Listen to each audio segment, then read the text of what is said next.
Nakakatakot talaga kapag magi-spirit of the glass ka. Kaya paalala na wag niyong itong gagawin kapag mag-isa lang kayo o kaya kapag iilan lang kayo. Ito din kasi yung kabilin-bilinan ng mga pare tsaka madre, lalo na nung elementary pa lang ako doon sa school namin. Ang nakakakilabot kasi dito ay posible kang makatawag ng ligaw na kaluluwa na pwede kang sapian nila. Ito ang isa ding nakakatakot na story time ko about the spirit of the glass. Ang spirit of the glass kasi ay isa itong tinatawag na ritual na kung saan magbubukas ka ng portal between the mortal world, yung mundo natin, and the spirit world through yung ginagamit na Ouija board o kaya yung improvised na Ouija board. Basta sulatan mo lang ng alphabets and numbers and yes or no para makipag-communicate sa mga hindi mo nakikita o yung mga kaluluwa. Ang nakakatakot kasi sa pag-perform ng Spirit of the Glass ay hindi lang mga ligaw na kaluluwa ang maka-attract sa'yo, kundi pwede rin itong maka-attract ng mga demonic entities na pwedeng i-take advantage nila yung portal na ginawa mo para i-corrupt yung katawan mo, i-possess ka para magkaroon ng way na maghiganti o kaya magkalat ng lagim sa mortal world. Ito yung chapter 1. Kung paano ko natuklasan kung ano yung Spirit of the Glass. Kasi, ang senaryo, meron kaming batchmate nung elementary na hindi ko makakalimutan na biglang nagpupumiglas siya, nagwawala, umiiyak. So, na-curious kaming lahat, nilapitan namin yung babae, yung schoolmate namin, and sinabi ng isa, ilan pala, na nag-Spirit of the Glass pala siya during lunchtime. So, since hindi siya makontrol at magi-start na yung klase, nag-decide na talaga yung teacher na ipunta na siya sa pinakamalapit na church, which is yung katabi ng school namin. And doon nga natuklasan na na-possess siya and nagkaroon ng divine intervention yung pare.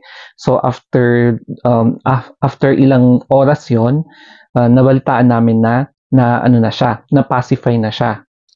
After ng class namin, ng afternoon, so dismissal na namin, pinuntahan namin yung babae na na-possess. So, naabutan namin doon na nagpapahinga, tapos nandoon yung pare, tsaka yung kasama niyang sakristan, tsaka may madre din. And nung nakiusyoso kami, sinabihan kami ng pare, tsaka ng mga madre doon na wag naming uulitin para hindi kami matulad sa schoolmate namin na yon na na-possess. Kasi, baka daw pag uulitin yung Spirit of the Glass, baka same daw yung ligaw na kaluluwa na magpo-possess ng ibang katawan. Dito namin napag-alaman na ang ginawa ng estudyanteng na-possess ay gumawa sila ng improvised na Ouija board. So, noon kasi, pwede kang gumawa ng ganyan basta meron kang Manila paper or small na kartolina, tapos gayahin mo yung pattern ng Ouija board. So, may alphabet, yung A, B, C, D, E, and then yung number, and then yes or no. So, in-explain sa amin yung ganyan, and then meron yung gagawin mo na gagamitin mo na baso para iikot siya. So, either hahawakan mo yung baso or hindi mo siya hahawakan. Basta ganun yung eksenang yon. Tapos, merong mga ritual na sasabihin ka para matawag yung espiritu and makikipag-communicate ka. Na in which, pinagsabihan talaga kami ng pare na wag namin gagawin, especially at bata pa kami. Maliit pa yung enerhiya ng katawan namin at kayang-kaya kaming i-overpower ng mga ligaw na kaluluwa.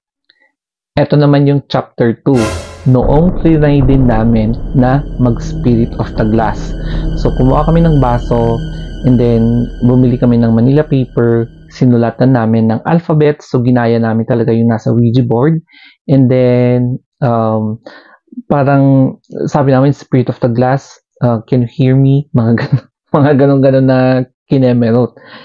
Tapos, habang ginagawa namin yon, since dalawa lang kami sa bahay na medyo malapit lang dito, na walang tao, syempre, hindi namin alam kung ano yung naramdaman namin, nakakaiba. Tapos, alam mo yun, mapaparanoid ka na kapag yung bugso ng hangin, aakalain mo na may kasama kayo na hindi nakikita. Ganon yung nangyari. So, parang whoosh, may ganon. So, napaparanoid talaga kami. And then, yung hangin kasi, nakikisama. So, pati yung sa second floor, malakas yung pagbugso ng hangin. So, napaparanoid kami na baka may natawag kaming elemento. So, tinigil na namin yung Spirit of the Glass. Baka madisgrasya pa kami o kaya may mangyari na hindi maganda.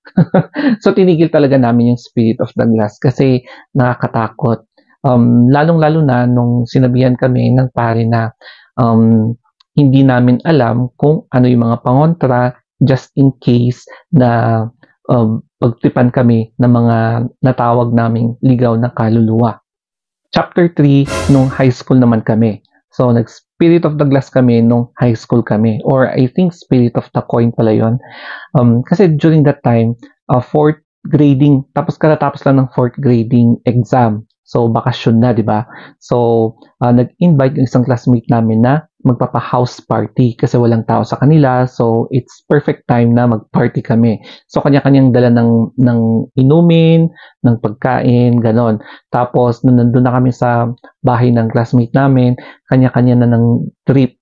Yung ibang grupo is nagnonomohan sila sa labas, yung iba naman nanonood ng TV, yung iba nagluluto, yung iba kumakain, tapos yung iba naman, ayun, nag-i-Spirit of the Glass. So, sumama ako na naki-join sa Spirit of the Coin pala, coins. Then, cleanose namin yung ilaw, then gumawa kami ng ganon. Tapos, parang trip-trip lang. And then, syempre, marami kami, and hindi seryoso yon. So, wala talagang nangyari.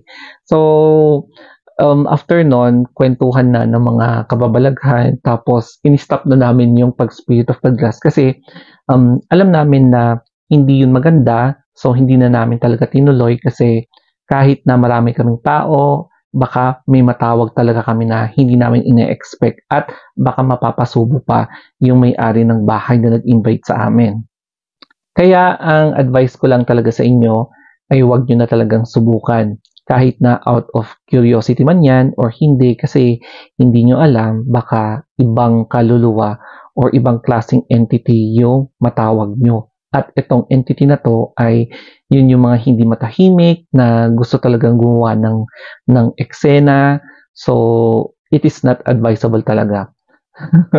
Nakakatakot talaga kasi lalong-lalo na kapag hindi mo alam kung anong gagawin mo, kung wala kang alam na pangontra, at hindi mo alam kung sino yung lalapitan mo. Okay?